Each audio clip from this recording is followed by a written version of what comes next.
ne seront pas tous logés à la même enseigne. Encore quelques averses sur l'est du pays, amélioration en cours ailleurs. Eh bien, c'est le résultat d'une goutte froide qui plonge vers la Corse dès cette journée de samedi, qui va encore générer de l'instabilité, mais surtout vers le flanc oriental. Ailleurs, par exemple en Méditerranée, on souffre justement du manque de précipitations et d'un vent sensible, ce qui nous amène toujours avec un risque élevé de feux de forêt sur différents départements du bord de la Méditerranée. Et on note qu'il est très élevé pour les Bouches-du-Rhône.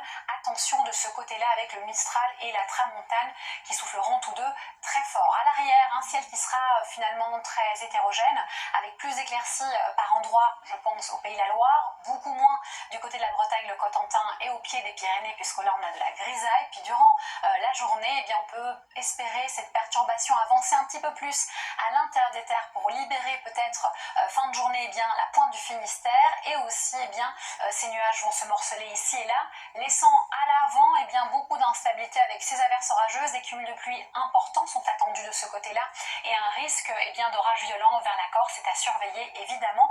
Si vous souhaitez plus d'informations, vous avez le QR code que vous pouvez scanner. Ça sera intéressant de découvrir les températures. Alors nocturnes peut-être un petit peu moins, il fera de 10 à 20 degrés, mais surtout diurnes. Vous avez des valeurs qui sont assez changeantes entre le nord et le sud. 25 degrés à Lille contre 32 par exemple à Nîmes. C'est pas la même ambiance finalement. Vous pouvez voir si chez vous il fera frais ou plutôt estival. N'hésitez pas. Prévision pour ces prochains jours, rapidement, dimanche, on aura l'influence d'un temps toujours bien instable sur un large quart nord-est, un vent toujours bien fort ici vers la Méditerranée qui soufflera encore plus fort lundi. Attention donc à ce risque de feu de forêt qui restera élevé, voire très élevé localement. Et ça devrait commencer à s'améliorer à partir de mardi et cela jusque début du mois d'août. On en reparle demain sans faute. Merci d'avoir été avec nous.